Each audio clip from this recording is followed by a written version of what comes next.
नमस्कार। मैं सैयद अख्तर श्री अरविंदो सोसाइटी की ओर से आपका बहुत बहुत स्वागत व अभिनंदन करता हूं। हम आज शिक्षा में शून्य निवेश नवाचार कार्यक्रम ZIIEI द्वारा संकलित एक रोचक व अभिनव नवाचार के बारे में आपको बताएंगे।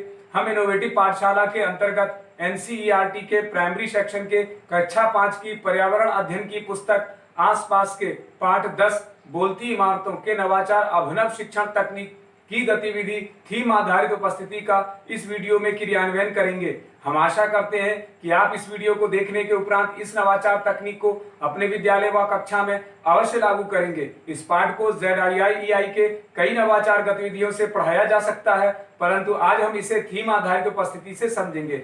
तो आइए पाठ का सार समझते हैं। प्रस्तुत पाठ बोलती इमारतें गोलकुंडा के कुतुब शाही सुल्तानों द्वारा बनाए गए ऐतिहासिक किले की बनावट, उसके रहन सहन व सुरक्षा तथा वास्तु के निर्माण पर आधारित है।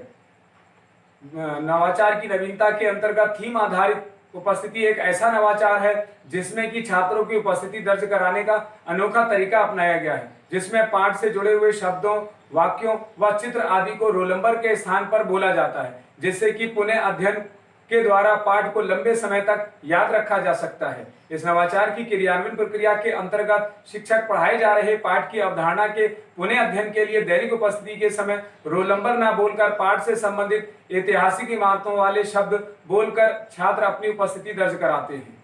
इस नवाचार की क्रियान्वयन अवधि को यदि देखा जाए तो इस नवाचार के क्रियान्वयन में 20 मिनट का समय लगता है। साथ ही पूर्व प्रबंधन के लिए इस गतिविधि की विशेषता यह है कि इसमें किसी भी प्रकार के पूर्व प्रबंधन की कोई आवश्यकता नहीं पड़ती है, परंतु कुछ निर्देशों का पालन शिक्षकों को करना पड़ता है। जैसे कि शिक्षक ध्यान रखेंगे कि उपस्थिति के लिए जो विषय वस्तु निर्धारित की गई है उसकी थीम पाठ के कॉन्सेप्ट पर के ऐतिहासिक इमारतों पर ही आधारित होनी चाहिए। शिक्षक छात्रों की उपस्थिति को क्रमानुसार ही लेंगे और कक्षा में छात्र शांति व अनुशासन को बनाए रखेंगे। इस प्रकार इस नवाचार के पुनः अध्ययन की प्रक्रिया के अंतर्गत कक्षा में उपस्थिति के द्वारा ऐतिहासिक इमारतों की जानकारी को दोहराया जाता है। आइए अब समझते हैं कि इस गतिविधि को किस प्रकार से लागू किया जाता है। सबसे पहले शिक्षक किसी छात्र का रोल नंबर बोलेंगे। जैसे शिक्षक बोलेंगे अनुक्रमांक 1, तब छात्र अपने स्थान पर खड़ा होगा और पाठ के कॉन्सेप्ट के आधार पर ऐतिहासिक इमारतों के नाम बोलेगा। जैसे अनुक्रमांक 1 बोलेगा गोलकुंडा। इस प्रकार अब अनुक्रमांक 2 को पुकारा जाएगा, वह भी अपने स्थान पर खड़ा होगा और पाठ के कॉन्सेप्ट के आधार पर अपनी उपस्थिति को बोलेगा। जैसे अनुक्रमांक 2 तो वो बोलेगा लाल किला।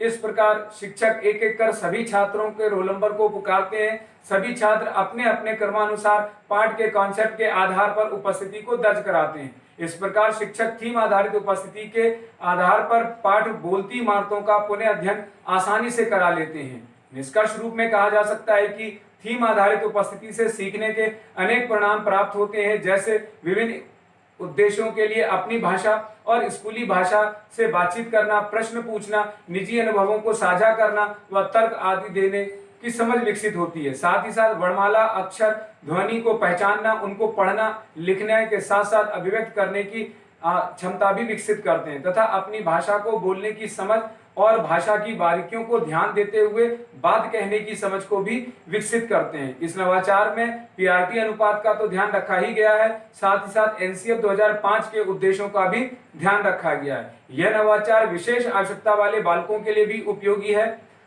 ये इस नवाचार से छात्रों में गहन सोच के साथ साथ आत्म जागरूकता व सृजनात्मकता के साथ साथ पारस्परिक संबंधों का भी विकास होता है। शिक्षक बोलती इमारतें पाठ को एक निर्धारित माह में ही पढ़ाते हैं।